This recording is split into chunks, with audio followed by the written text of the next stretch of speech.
کی رات کی نیند متاثر ہے اور وہ رات کو اٹھ کے بیٹھ جاتے ہیں, یا ان کو اس طرح کے ڈیمنشیا کے, الزائمر کے پیشنٹس کو اس طرح کے ایپیسوڈز آتے ہیں کہ وہ رات کو ٹھیک سے سو نہیں پاتے, اور آبویسلی اس میں ان کے گھر والے جو ہیں وہ بھی افیکٹ ہو رہے ہیں, جو امیجیٹ کیئر گیور ہے, کوئی ان کے ساتھ ہے, وہ بھی انسان افیکٹ ہو رہا ہے, سلیپ افیکٹ ہو رہی ہے. تو ایسے پیشنٹس میں اگر آپ نیند کی گولیاں دینا شروع کر دیں تو کیا ان نیند کی گولیوں کی وجہ سے مزید ان کی یادداشت متاثر نہیں ہوگی؟ اور پھر اگین یہ کہ وہ نیکسٹ ڈے بھی پورا دن سوتے رہیں گے, کیونکہ عام طور پہ ایسا دیکھا گیا کہ یہ پیشنٹس ونس نیند کی گولیوں پہ لگ گئے, رات چلو ان کی رات کی نیند سیٹل ہو گئی, لیکن پھر وہ صبح ناشتہ کر کے پھر سو جائیں گے, دوپہر کا کھانا کھا کے پھر, اور ایسا دیکھا گیا ہے.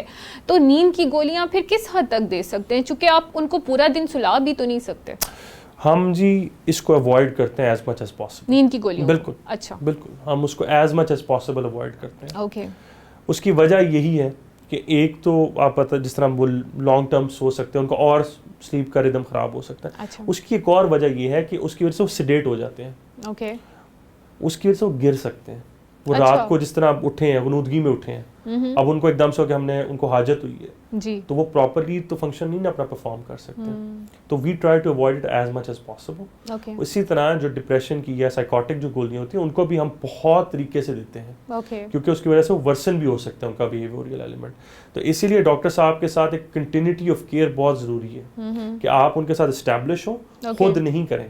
یہ پکی بات, آپ نے خود کوئی دوائی نہیں دینی ان پیشنٹس پہ جب تک آپ ڈاکٹر صاحب کے ساتھ, کیونکہ ان میں یورین کا بھی مسئلہ ہو جاتا ہے جی.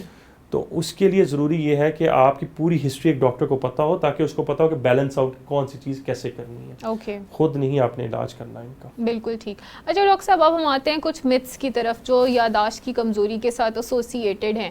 سب سے پہلے تو میں یہ بات کرنا چاہوں گی کہ پاکستان میں یادداشت کی کمزوری کو یا ذہنی بیماری کو بیماری نہیں سمجھا جاتا. اکثر ان لوگوں کو جو ہے وہ مختلف عملیات کی طرف اس چیز کو جوڑ دیا جاتا ہے, یا جادو تعویذ کی طرف اس چیز کو جوڑ دیا جاتا ہے, یا ایسے متاثرہ لوگوں کو ایسے لوگوں کے پاس لے کے جایا جاتا ہے کہ جو ان کا روحانی علاج کر سکیں. تو آپ اس کے بارے میں کیا کہنا چاہیں گے, اور آپ ہماری عوام کو اس چیز کی آگاہی دیں کہ ذہنی بیماری کے لیے کسی ڈاکٹر کے پاس جانا کتنا ضروری ہے؟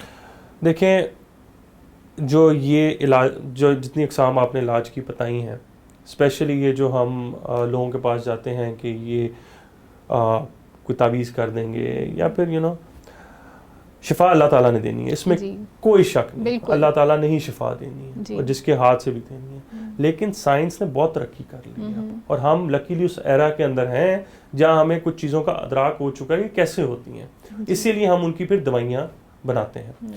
اگر آپ ایسے لوگوں کے پاس جا رہے ہیں جن کو اس فیلڈ کا سے پتہ نہیں, ان کا تعلق نہیں, آپ صرف ٹائم ضائع کر رہے ہیں, اور یہ ایسی چیز ہے جس میں ٹائم ضائع نہیں ہو سکتا. اور یہ بات ایڈریس ہونے کی ضرورت ہے, کیونکہ لوگ لاکھوں روپے اس چیز میں ضائع کر رہے ہیں کہ وہ کسی بابے کے پاس, کسی روحانی شخصیت کے پاس لے جاتے ہیں کہ اس کو تعویذ گنڈے سے اس کی جو نفسیاتی یا ذہنی بیماری ہے اس کا علاج کروانے کی کوشش کرتے ہیں. تو دے آر ویسٹنگ منی.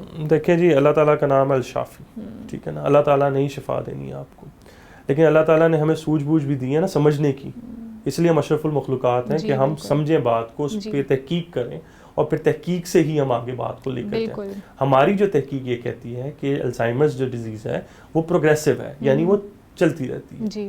اس کو سلو کرنے کے لیے ہم نے کچھ دوائیاں بنا دی ہیں, ہم روک نہیں سکتے اس کو. اور یہ بات امپورٹنٹ ہے سمجھنے کے لیے. اور جتنی دیر انسان کی عمر ہے, جب تک اللہ تعالیٰ نے لکھی ہوئی ہے, تب تک آپ ان کو سمپٹمیٹکلی ہی, یعنی ان کی جو علامات ہیں ان کو ٹریٹ کریں, بہتر کر سکتے ہیں, وقتی طور پہ بہتر کر سکتے ہیں. بالکل. اور وہ ان کا جو لائف سٹائل ہے وہ آپ نے بنانا ہے, گھر کے اندر ماحول آپ نے بنانا ہے. بالکل ٹھیک. لیکن اگر آپ ڈاکٹر صاحب کے پاس نہیں لے کے جائیں گے, اور سب سے امپورٹنٹ یہ ہے اگر ان کا صحیح طرح تشخیص نہیں ہوگا تو آپ پھرتے ہی رہیں گے, اور علاج کی طرف جا ہی نہیں سکتے. یہ بات سمجھنے کی ضرورت ہے کہ فیملی کو بھی تو کوئی ایک پیس آف مائنڈ چاہیے نا, فیملی کو بھی تو ایک سکون چاہیے کہ ہاں بھائی یہ ڈائگنوسس ہے, یہ تشخیص ہے. جب تک آپ کا وہ بنے گا نہیں تو آپ ان کا صحیح طرح علاج نہیں کر پائیں گے, اور صحیح طرح ان کے ساتھ رہ بھی نہیں پائیں گے.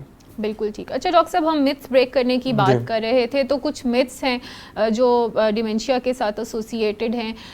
ایسا کہا جاتا ہے, ایسا جانا جاتا ہے, عام لوگوں کا یہ خیال ہے ہے کہ کوئی کسی خاص قسم کا پتھر پہننے سے یا اونٹ کی لائن کی جو شیر کی ہڈی ہے اس کو استعمال کرنے سے یادداشت بہتر ہو جاتی ہے. اور ایسے پیشنٹس ہمارے پاس آتے ہیں جنہوں نے کہیں سے یہ بات سنی ہوئی ہوتی ہے اور وہ بغیر سوچے سمجھے یا بغیر تحقیق کیے یہ سب کر رہے ہوتے ہیں, اندھا دھند فالو کر رہے ہوتے ہیں ایسی باتوں کو جو انہوں نے کہیں سے بھی سنی ہوتی ہیں. تو ایسی باتوں کا کیا رول ہے اور آپ ہماری آڈینس کو ایکسپلین کریں کہ ان سے کیسے بچنا ہے. دیکھیں جی, اگر تو ان کا کوئی رول ہوتا نا تو لوگ بہت بہتر ہونا شروع ہو جاتے ہیں. ڈیفینیٹلی.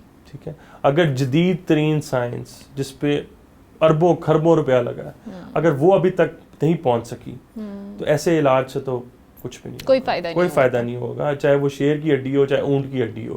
ہمیں ابھی تک سائنٹیفک ایویڈنس نہیں مل سکا. بالکل ٹھیک. اب آپ بات کریں پتھروں کی, دیکھیں پتھر تو ہمارے نیچر میں ہر جگہ ہے. اگر آپ ان کی بات کرتے ہیں کہ وہ کس طرح ہماری زندگی میں افیکٹ کرتے ہیں اس کی ایک پوری سائنس ہے جو لوگ پڑھتے بھی ہیں, لیکن سائنٹیفک ایویڈنس کوئی نہیں ہے کہ ڈیمینشیا کو وہ ڈیکریز کرتی ہو. بالکل ٹھیک.